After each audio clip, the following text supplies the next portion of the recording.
तो खबर दिल्ली की सियासत की। दिल्ली में चुनावी दंगल की तपिश अभी से महसूस की जाने लगी है। बीजेपी और आम आदमी पार्टी ने अपने अपने एजेंडे पर काम करना शुरू कर दिया है। दोनों पार्टियों के अपने अपने मुद्दे।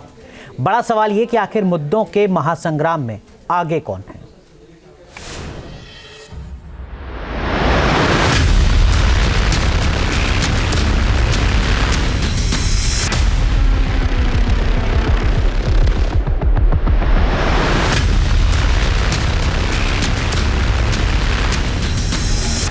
कान्हा तेरी यमुना काली हो गई, केजरीवाल के पाप धोते धोते।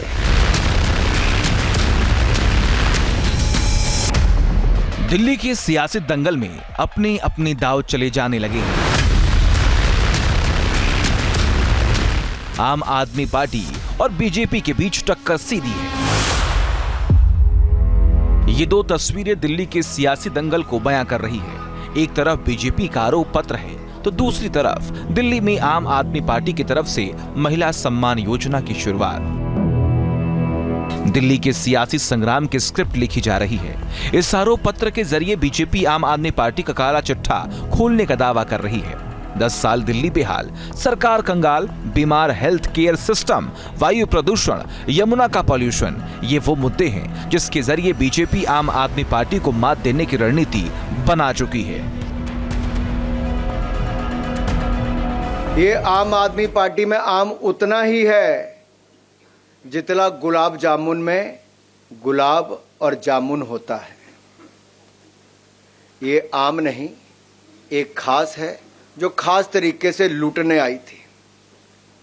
इन्होंने कहा था 5 साल में यमुना जी को सुंदर बना देंगे। यमुना जी साफ हुई ना हुई हमारे अध्यक्ष जी से पूछो। मैं तो यही कहूंगा, कान्हा तेरी यमुना काली हो गई, केजरीवाल के पाप धोते धोते। बीजेपी ने अरविंद केजरीवाल के खिलाफ आरोपों की पोटली खोल दी है।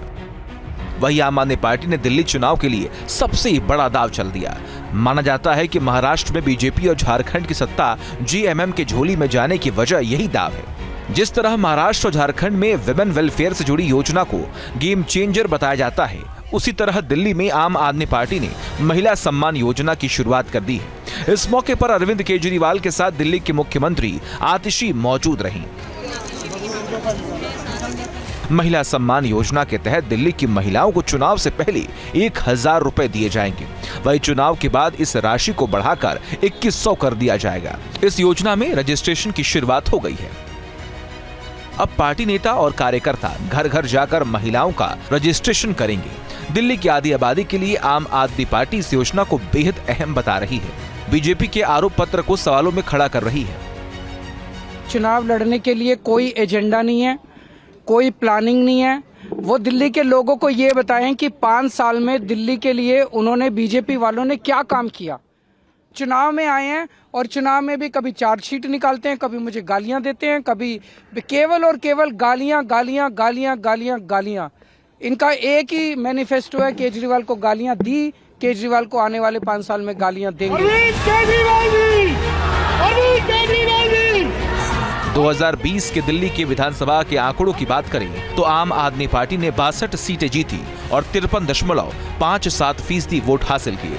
भारतीय जनता पार्टी ने 8 सीटें जीती और 38.51% वोट हासिल किए। यानी दोनों दलों के वोटों का अंतर करीब 15% है। सवाल है कि आरोप पत्र के जरिए क्या बीजेपी इस 15% के अंतर को कम कर पाएगी? आम आदमी पार्टी के दावों और वादों पर क्या इस बार एंटी इनकम्बेंसी हावी होगी या फिर केजरीवाल का जादू फिर चलेगा?